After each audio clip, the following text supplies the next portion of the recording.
오늘 제목은 하나님의 구원, 이런 제목입니다. 따라합시다. 하나님의 구원.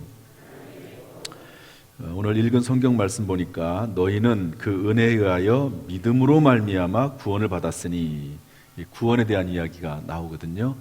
그래서 오늘은 우리가 하나님께로부터 받은 구원은 어떤 구원일까? 하나님의 구원을 받은 우리는 어떤 삶을 살아야 할까 하는 내용으로 같이 말씀을 나누고자 합니다. 첫 번째로 은혜에 의해서 우리가 구원을 받았습니다. 따라합시다. 은혜에 의하여. 본문의 8절에 그렇게 되어 있죠. 너희는 그 은혜에 의하여 믿음으로 말미암아 구원을 받았으니, 이렇게 되어 있습니다. 저와 여러분의 구원은 하나님의 은혜로부터 시작된 것입니다. 다시 말해서 우리가 죄와 허물이 있고 죽을 수밖에 없는, 지옥 갈 수밖에 없는 그런 존재인데, 이 세상에서 멸망당할 수밖에 없는 존재인데, 하나님께서 은혜를 베풀어 주시어서 구원의 길을 열어주시어서 구원이 시작이 됐다는 겁니다. 여러분, 아담과 하와가 뱀의 꼬임에 넘어가서 하나님이 따먹지 말라고 한 선악과를 따먹지요.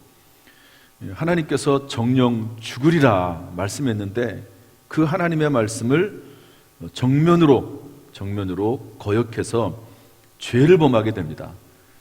그리고 나서 자기의 눈이 밝아지게 됐어요. 수명이라고 하는 죽음이 생겼습니다. 안 그러면은 동산 중앙에 있는 영생하는 나무, 그걸 따먹고 영생할 수 있었거든요. 수명이 생겼습니다. 에덴 동산에서 쫓겨났습니다. 그때 자기들의 눈이 밝아져서 벗은 줄을 알고 수치심을 깨닫고 무화과 나무 잎을 만들어서 치마를 만들어서 입었거든요. 그러나 그 무화과 나무 잎으로 만든 치마는 점점 시간이 지나면 없어지게 될 것입니다. 그런데 하나님께서 그때 가죽옷을 지어서 입히셨습니다. 물론 가죽옷도 완전하진 않죠. 그런데 어쨌든 하나님께서 가죽옷을 입혀주셔서 부끄러움을 가리게 하시고, 그리고 아담과 하와가 비록 에덴 동산에 쫓겨났긴 하지만 그래도 문화를 이루면서 살아가도록 하나님께서 은혜를 베풀어 주신 것이죠. 그런데 중요한 것은 이 가죽옷을 만들려면 동물의 피를 흘려야 된다는 겁니다. 아담과 하와의 죄가 용서를 받기 위해서, 또 하나님께서 은혜를 베풀어 주시기 위해서는 피를 흘려야 되는 것이죠. 동물을, 내 피를 대신 흘려서 아담과 하와를 보호하도록 하셨습니다. 이거 하나님의 은혜죠. 아담이 한 것이 무엇이 있습니까? 하와가 한 것이 무엇이 있습니까? 그러니까 하나님께서 은혜로 행하신 것이라고 볼 수가 있습니다. 이렇게 하시다가 구약시대에 들어와서 하나님께서는 모세를 통해서 율법을 주시죠. 그 율법 가운데 속죄하는 제사를 우리에게 주십니다. 그게 뭐냐면 소나 양이나 염소를 죽여서 그 소나 양의 염소를 하나님 앞에 올려드리도록, 불태워 드릴 때 하나님께서는 죄 용서하시겠다고 그렇게 말씀을 하셨습니다. 이것도 피제사지요. 성경은 철저히 생명이 피에 있다고 말씀을 하고 있습니다. 이 말씀이 히브리서에 나오는데요. 히브리서 9장 13절 말씀 다 같이 한번 읽어보겠습니다. 다 같이 시작. 염소와 황소의 피와 및 암송아지의 죄를 부정한 자에게 뿌려 그 육체를 정결하게 하여 거룩하게 하거든. 이게 하나님의 방법입니다. 여러분, 그 소나 황소나 암송아지의 죄를 뿌린다고 해서 사람이 죄 용서를 받겠습니까? 그 본성이 어디로 사라지겠습니까? 그런데 하나님께서 그 피를 보시고 사람을 용서하시고 정결하게 하고 거룩하게 하시겠다고 하나님께서 그렇게 말씀을 하신 것입니다. 그런데 문제는 뭐냐면 히브리서 10장 3절 4절 말씀 보면 이렇게 되어 있습니다. 다 같이 한번 읽어보죠. 히브리서 10장 3절 4절 시작. 그러나 이 제사들에는 해마다 죄를 기억하게 하는 것이 있나니 이는 황소와 염소의 피가 능히 죄를 없이 하지 못함이라. 해마다 죄를 기억한다. 무슨 말씀이냐면 대속죄일이 있어서 소나 양이나 염소를 들여서 속죄함을 받기는 했지만, 그러나 그것은 1년마다 갱신해야 된다는 거죠. 1년마다 1년 동안 죄를 범한 것에 대해서 하나님 앞에 나와서 제물을 드림으로 하나님 앞에 용서를 받았습니다. 피를 흘림으로 말미암아 용서를 받았습니다. 그러나 또 죄를 범한 것에 대해서는 1년 후에 또 하나님 앞에 제사를 드려야 되는 것이죠. 피제사를 드려야 되는 것입니다. 그래서 완전하지 않다는 겁니다. 그러다가 신약시대에 와서 하나님께서는 독생제 외아들 예수 그리스도를 이 땅에 보내셔서 십자가에 못 박으시고 피 흘리게 하셨습니다. 그리고 우리의 죄를 대속하신 것이죠. 여기에 관련해서 히브리서 9장 11절 12절은 이렇게 말씀하고 있습니다. 다 같이 한번 읽어보죠. 히브리서 9장 11절 12절 시작. 그리스도께서는 장래 좋은 일의 대제사장으로사 손으로 짓지 아니한 것 곧 이 창조에 속하지 아니한 것 더 크고 온전한 장막으로 말미암아 염소와 송아지의 피로 하지 아니하고 오직 자기의 피로 영원한 속죄를 이루사 단번에 성소에 들어가셨느니라. 예수 그리스도의 피, 짐승의 피가 아니고 소나 양이나 염소의 피가 아니고 하나님의 아들 예수 그리스도의 십자가의 피를 흘리셨는데, 이것은 그때만 잠시뿐 하는 것이 아니라 가죽이 다 해질 때까지, 그때만 아니라 매년마다 소나 양이나 염소의 피를 통해서 제사 드리는 것이 아니라 예수 그리스도의 피로 영원한 속죄를 이루고 단번에 성소에 들어가게 하셨다고 말씀하고 있습니다. 따라서 저를 한번 따라서 하시죠. 영원한 속죄, 단번에.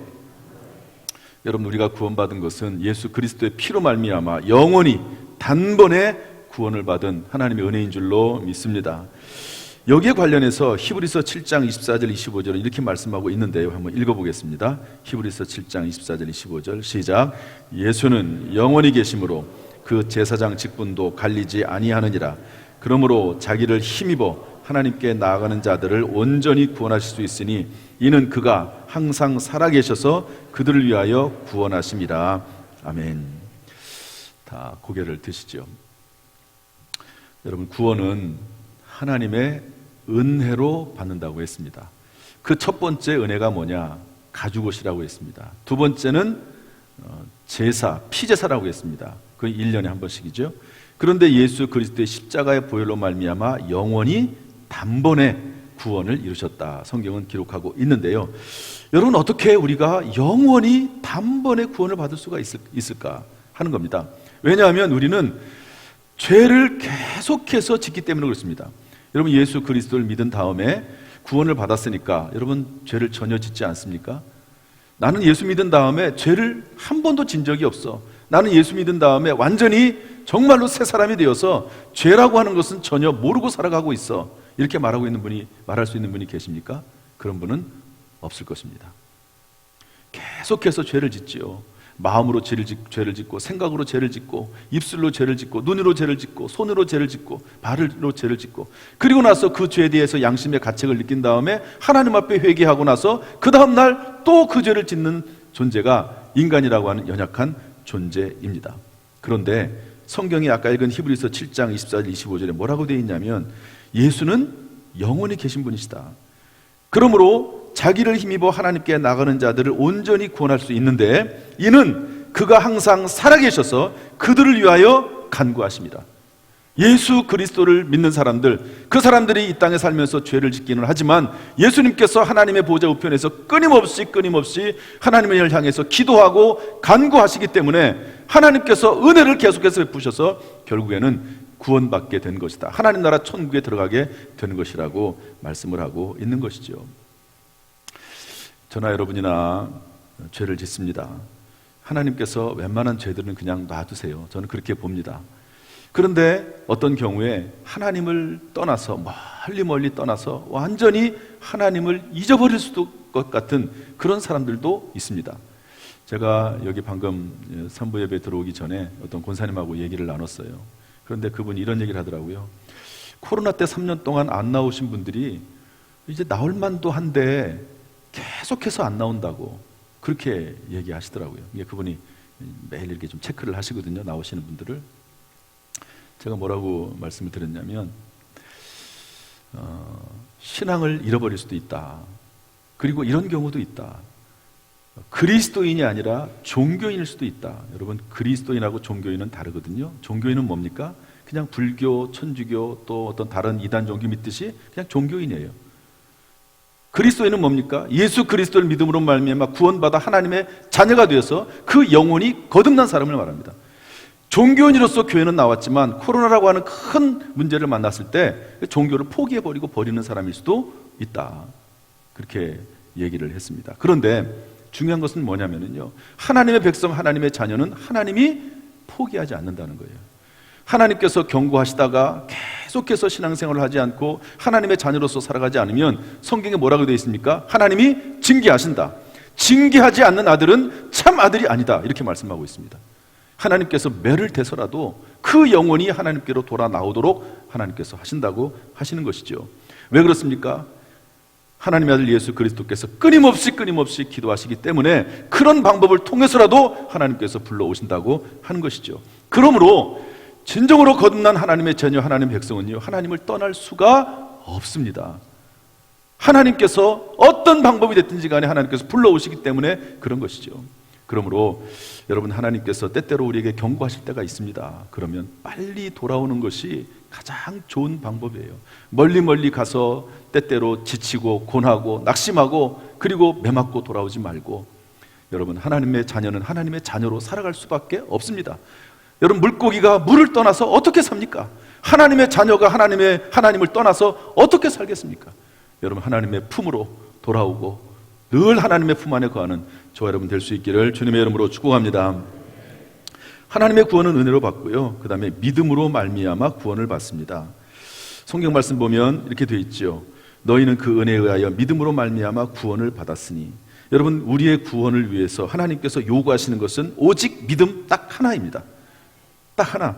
그래서 성경에는 로마서 1장 17절에는 뭐라고 말씀하고 있냐면, 복음에는 하나님의 의가 나타났어. 믿음으로 믿음에 이르게 하나니 기록된 바 오직 의인은 믿음으로 말미암아 살리라. 믿음을 통해서 산다. 영원한 생명을 누리면서 살게 돼 있다고 말씀하고 있는 것이죠. 여기에 관해서 로마서 4장 4절 5절 말씀은 이렇게 기록하고 있습니다. 한번 읽어보겠습니다. 로마서 4장 4절 5절 시작. 일하는 자에게는 그 싹시 은혜로 여겨지지 아니하고 보수로 여겨지거니와 이를 아니할지라도 경건하지 아니한 자를 의롭다 하신 이를 믿는 자에게는 그의 믿음을 의로 여기시나니. 일도 안 했어요. 경건하지도 않아요. 그런데 그 사실을 믿는 자들, 예수 그리스도로 말미암아 하나님의 아들 예수 그리스도를 믿는 자에게는 그 믿음을 의로 여기시나니. 여러분, 우리의 구원을 위해서 하나님이 보시는 것은 딱 한 가지, 우리의 믿음인 줄로 믿습니다. 예수 그리스도께서 나를 위해 죽으셨다는 사실을 믿는 믿음, 그 믿음을 보시고 하나님께서는 우리를 의롭다고 여기시는 줄로 믿습니다. 따라서 우리의 구원은 우리에게서 난 것이 아닙니다. 우리의 구원은 하나님의 선물입니다. 우리의 구원은 자랑할 것이 없습니다. 한번 따라서 하시죠. 구원은 나에게서 난 것이 아니다. 구원은 하나님의 선물이다. 구원에 있어서 자랑할 것이 전혀 없다. 여러분, 전적으로 우리가 받은 구원은 하나님의 은혜요, 오직 믿음으로 아무런 공로 없이, 아무런 우리의 노력 없이, 우리의 건강함 없이 받은 하나님의 은혜임을 여러분 마음속에 늘 믿고 고백하는 삶을 사시기를 주님의 이름으로 축복합니다. 마지막 세 번째로, 우리를 이렇게 구원하신 이유는 그 가운데서 행하게 하려 하심이라고 말씀하고 있습니다. 우리 10절 말씀 다 같이 읽어보겠습니다. 시작. 우리는 그가 만드신 바라 그리스도 예수 안에서 선한 일을 위하여 지으심을 받은 자니 이 일은 하나님이 전에 예비하사 우리로 그 가운데서 행하게 하려 하심이니라. 여러분, 구원은 참 중요한 겁니다. 저를 보세요. 구원은 너무너무 중요한 겁니다. 구원을 받지 못하면 우리가 천국에 들어갈 수가 없죠. 하나님의 자녀가 되지 못하는 거죠. 그러나 구원이 목적은 아닙니다. 한번 더 합시다. 구원이 목적은 아니다. 여러분, 이 종이 있는데요, 이 종의 목적은 종을 치는 겁니다. 만약에 이것이 고장이 나서 종을 칠 수가 없으면 이 종은 이곳에서 사라지고 말 겁니다. 다른 종으로 대체가 될 것입니다. 여러분, 만약에 구원받은 것이 목적이면 하나님께서 우리를 천국으로 데려가실 것입니다. 목적이 그것이라면. 그러나 구원이 목적이 아니에요. 구원은 하나님께서 우리를 통해서 일단 하나님의 자녀로 만드신 다음에 신분을 확실하게 하신 다음에 신분에 맞는 삶을 살도록 하기 위해서 우리를 구원하신 것이고, 목적은 다른 데 있습니다. 그 목적은 뭐냐? 하나님의 자녀로서 선한 일을 그리스도 예수 안에서, 그러니까 어떤 세상적인 어떤 다른 일이 아니라 그리스도 예수 안에서 선한 일을 하기 위해서 우리를 부르셨다고 성경은 말씀을 하고 있습니다. 그렇다면 우리 예수 믿는 사람들이 해야 될 선한 일은 무엇일까요? 첫 번째는 예배입니다. 여러분, 예배는 뭡니까? 하나님 앞에 올려드릴 수 있는 최고의 가치입니다. 예배는 하나님이 기뻐하시는 거예요. 그래서 우리는 예배를 드려야 됩니다. 찬송과 기도와 말씀과 하나님 앞에 드리는 예물과 축복이 있는 이 예배 시간, 이 공예배 시간, 여러분 특별히 주일 성수, 이것은 우리가 마땅히 하나님 앞에 해야 될 선한 일인 줄로 믿습니다. 두 번째로 합당한 예배를 제가 지난번에 말씀을 드렸어요. 합당한 예배, 너희 몸을 하나님이 기뻐하시는 거룩한 산 제물로 드리라. 이는 너희 드릴 영적 예배니라. 합당한 예배니라. 이렇게 예배당 안에 나와서 드리는 예배가 있고, 세상 속에서 살면서 하나님을 찬송하고 삶의 현장 속에서 기도하고 하나님의 말씀을 듣고 묵상하고 그 말씀을 증거하고, 그리고 선하게 물질을 사용하고 서로서로 축복하는 삶, 이것이 바로 세상 속에서 드리는 예배라고 볼 수가 있는 것이죠. 이것을 위해서 우리를 부르셨고 구원하셨다고 말씀하고 있습니다. 또한 선한 일이 무엇입니까? 청지기의 삶입니다. 여러분, 저나 여러분은 시간의 청지기입니다. 시간을 잠시 맡았습니다. 시간의 청지기로서의 기본은 주일 성수라고 말씀을 드렸습니다. 재능의 청지기입니다. 하나님이 다 각자에게 재능을 주셨어요. 따라서 우리는 세상 속에서 열심히 일을 해야 되지만 하나님의 나라와 영광을 위해서 교회 안에서 적어도 1인 1사역은 해야 된다. 그리고 재능을 기부하는 삶을 살아야 된다. 하나님께 받았으니까. 우리는 또한 물질의 청지기입니다. 물질의 청지기로서의 기본은 온전한 11조와 봉헌물이라고 말씀을 드렸습니다. 여러분, 예배와 청지기의 삶이 우리 가운데 있기를, 선한 일이 우리 가운데 있기를 주님의 이름으로 축복합니다. 또한 마지막 세 번째로 지상 대명 전도입니다. 여러분, 전도에는 원심적 전도와 구심적 전도 있습니다. 여러분, 원심적 전도는 밖으로 나가는 거거든요. 그래서 마태복음 28장 19절에 보면 이렇게 되어 있습니다. 그러므로 너희는 가서 모든 민족을 제자로 삼아.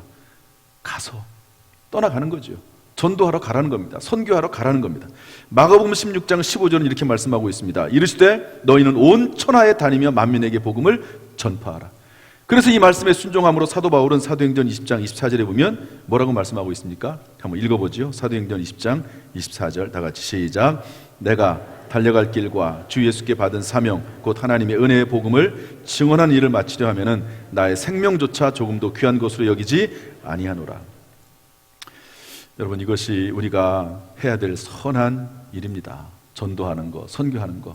그래서 제가 오늘 이 말씀을 증거하면서 이제 코로나도 풀렸으니까 1년에 한두 번씩은 단교 선기라도 가야 되겠다 하는 그런 생각을 해보게 됐습니다. 그런데 누구나 다 선교사가 될 수 없고 누구나 다 직장 그만두고 전도자가 될 수는 없죠. 그래서 나오는 선교와 전도에 관련된 유명한 표어가 있습니다. 한번 따라서 할까요? 가든지 보내든지. 다시 한번, 가든지 보내든지. 예수님께서 말씀하신 가장 큰 명령을 우리에게 주셨는데, 그리스도인으로서 그런 명령을 받았는데 가라는 거예요. 전도하러, 선교하러 가라는 겁니다. 그렇지 못하면 선교사들을 후원하고 전도자들을 후원하라는 거죠. 여러분, 이것은 정말 귀중하고 선한 일입니다. 우리 교회에 전도자들이 있거든요. 매일매일 전도하시는 분들이 있습니다. 또 그리고 일주일에 2번 전도하는 분들이 있어요.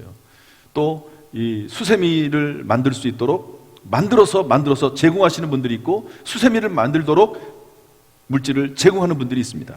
어찌됐든지 간에 가든지 보내든지 지상 대명, 이 원심적 전도에 동참해야 된다. 이것이 선한 일이라고 말씀하고 있습니다. 두 번째로 구심적 전도가 있습니다. 이것은 뭐냐면 하나님의 전도라고 할 수 있는데요, 하나님께서 사람들을 불러오게 하시는 겁니다.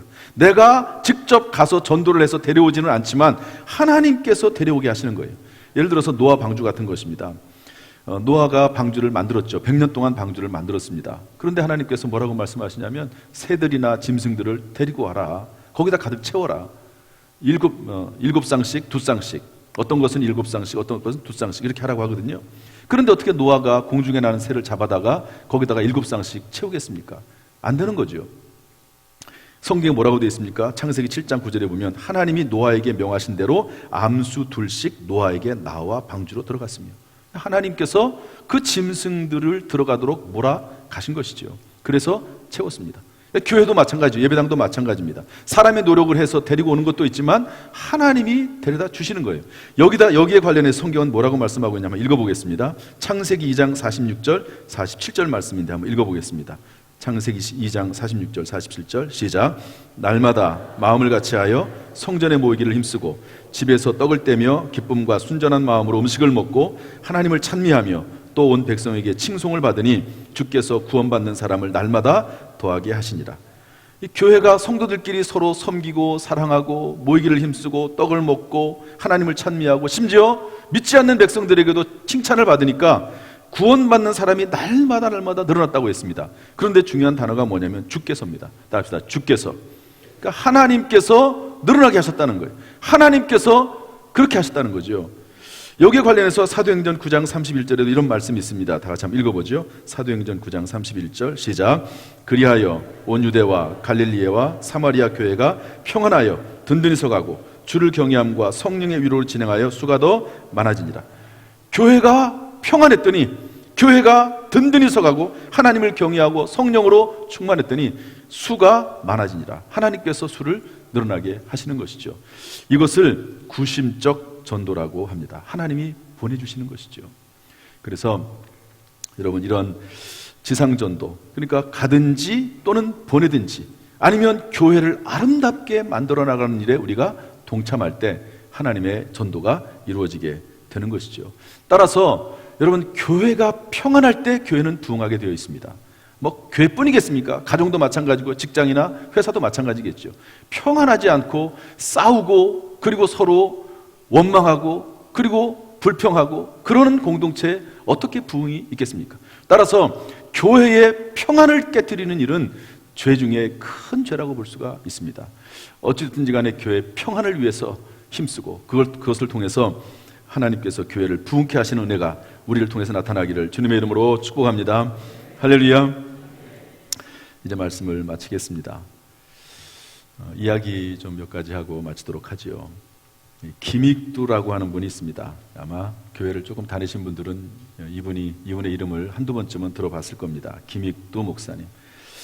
술주정뱅이고 깡패, 망나니, 여자들이 지나가면 부녀자들을 희롱하는 못된 사람, 시장 있으면 장날에 가가지고 장사하는 사람들 상을 뒤집어 엎고 못된 짓을 하는 사람, 그리고 도망가 버리고 잘 잡히지도 않고, 또 그리고 혼나더라도 또다시 그 짓하고 아주 도저히 어떻게 해볼 수 없는 그런 사람이 김익두라고 하는 사람이었습니다. 그런데 원래 이분은 그런 사람이 아니고요, 착하게 살았고 신동이라고 하는 말을 들을 정도로 어려서부터 똑똑했습니다. 그 결혼도 잘했어요. 잘 살았습니다. 그런데 빚보증을 한번 잘못 썼어요. 누가 사업이 잘 될 거니까 이 사업 할 수 있도록 좀 빚보증을 서달라. 그랬는데 그거 썼는데요, 그 사업이 망했어요. 그래가지고 아주 이혼도 함께 쫄딱 망했습니다. 너무 억울하고 괴롭고 어떻게 해볼 방법도 없고, 그래가지고 이분이 낙심 중에 이런 못된 짓을 하고 지내게 된 것이죠. 그런데 그런 못된 짓을 할 때마다 마음속에, 원래 사람이 착한 사람이니까 심성이 자괴감이 드는 거죠. 자괴감. 여러분, 자괴감이라는 거 아시죠? 나쁜 짓을 하긴 하는데 그것이 양심에 꺼리낌이 있고, 그리고 이게 잘못됐다는 걸 알아요. 그렇지만 너무너무 억울하고 힘드니까 그냥 그렇게라도 자기의 마음을 표현하고 싶은 거죠. 그러면서 마음에 자괴감이 들고 인생이 뭐고 도대체 나는 왜 사는가, 이런 마음을 가지고 지내고 있었는데 마침 친구 박태환이라고 하는 사람이 전도합니다. 부흥에 참석하게 되지요. 은혜 받고 예수를 믿게 됩니다. 여러분, 스왈론이라고 하는 선교사가 그때 부흥의 강사로 설교를 하거든요. 여러분, 혹시 선교사에게 설교를 들어본 적이 있습니까? 선교사들의 설교는요, 여러분, 예를 들어 30분 설교를 한다고 하면 통역을 해야 되기 때문에 15분밖에 설교가 안 되잖아요. 그러니까 선교사들의 설교는 그야말로 그냥 성경 중심, 아주 원리 중심, 아주 꼭 해야 될 말만 딱딱하고, 일반 1시간처럼 산책한 설교하는 부흥사처럼 우스갯소리를 하는 것도 아니고 그냥 원리 원칙만 딱 설교합니다. 선교사들의 설교가 그렇습니다. 그런데 그 설교를 들으면서 이분이 예수를 믿게 됐어요. 이게 하나님의 은혜죠. 정말 하나님의 은혜입니다. 어떻게 그렇게 그런 마음이 들겠습니까? 예수 믿는다고 하는 것은 철저히 하나님의 은혜입니다. 회개했습니다. 그리고 끝나고 이 사람이 워낙 유명한 사람이니까 선교사님이 특별히 이 사람을 만나가지고 안수기도 해주고 성경책을 줬습니다. 성경을 매일 읽으라고. 성경이 가장 중요하니까 성경을 좀 읽으라고, 성경을. 그래서 이분이 성경을 읽었어요. 직장에 있는 것도 아니고, 그러니까 또 그리고 옛날처럼 또 돌아다니면서 또 사람들 못 살게 할 수 있는 것도 아니니까 성경책을 계속 읽었습니다. 그러다가 이분이 어떤 계기에 산에 올라가서 기도하게 됐습니다. 40일을 금식을 했습니다. 그러는 중에 성령의 불을 받았습니다. 아마 그런 경험이 있는 분들이 있을 거라고. 예수 믿는 것과 성령을 충만히 받는 것은 또 다릅니다. 저도 예수를 믿는 경험이 있고 성령을 받는 경험이 있거든요. 이분이 성령의 불을 뜨거운 성령의 불을 받았습니다. 은사를 받고 하나님을 체험하게 되죠. 그러면서 하나님의 음성을 듣는데 너는 전국에 다니면서 하나님의 말씀을 증거하는 부흥사가 되라 하는 그런 음성을 듣고 이분이 목사가 됩니다. 여러분, 목회자, 모든 중직자들이 다 중요하지만은요, 목회자들은 분명한 하나님의 콜링, 소명이 있어야 됩니다. 하나님의 소명이 있는 가운데 목회를 하고 신학을 해야지, 그렇지 않으면 그냥 신학을 하게 되면 어렵습니다. 본인이 힘들고요, 또 다른 사람들도 힘듭니다. 어쨌든 이분이 부흥회를 다니면서 목사가 되는 후에 부흥회를 하는데 총 설교 횟수가 28,000번. 이분을 통해서 전국을 다니면서 설교했는데 설교를 들은 사람이 1,500만 명, 설교 듣고 믿은 사람이 288만 명, 새 교회당, 예배당을 150개를 건축을 했습니다. 설교와 전도를 통해서 예수 믿고 목사가 된 사람이 58명입니다. 그 중에 유명한 순교자인 주기철 목사님이 있습니다. 대신학자인 김재준 목사님이 있습니다. 그리고 성결교회 목사이면서 우리 한국이 낳은 부흥사라고 하는 이성봉 목사님이 이분을 통해서 예수 믿고 구원받아서 목사가 되고 그리고 하나님의 일을 하게 됐습니다. 그러니까 이분 한 분이 구원을 받아서, 이 망나니 같은 사람이 구원을 받아서 정말 엄청난 영향력을 끼치게 된 것이죠. 전국을 다니면서 이분이 부흥회를 집회하면서 이분이 자기의 간증 겸 어떤 얘기를 하냐면 복을 받는 4가지 비결이 있다, 이렇게 꼭 얘기를 하신다고 그래요. 뭐라고요? 복을 받는 4가지 길이 있다. 첫 번째는 주일 성수. 주일을 성수하면 은혜를 받는다. 온전한 11조를 드리면 물질의 복을 받는다. 새벽 기도회에 참석하면 날마다 하나님이 형통의 길로 인도하신다. 4번째로 주의 종이 가르칠 때 잘 듣고 생명을 바쳐서 그 말씀을 잘 지켜라. 그러면 반드시 복을 받는다. 이렇게 꼭 설교 중에 이야기를 했다고 하는 겁니다. 김희두 목사님의 이야기예요. 제가 한 분의 이야기를 좀 더 하겠습니다. 우리 교회에 김기성 장로님이 계세요. 아세요? 예, 오늘도 기도하셨죠. 이분이 새벽 예배를 빠지지 않습니다. 그런데 지지난 주간에 새벽 예배를 나오려고 하는데 식은땀이, 여러분들 잘 들어보세요. 이런 경우가 우리도 생길 수가 있습니다. 식은땀이 막 너무너무 막 줄줄 흘 정도로 나는 겁니다.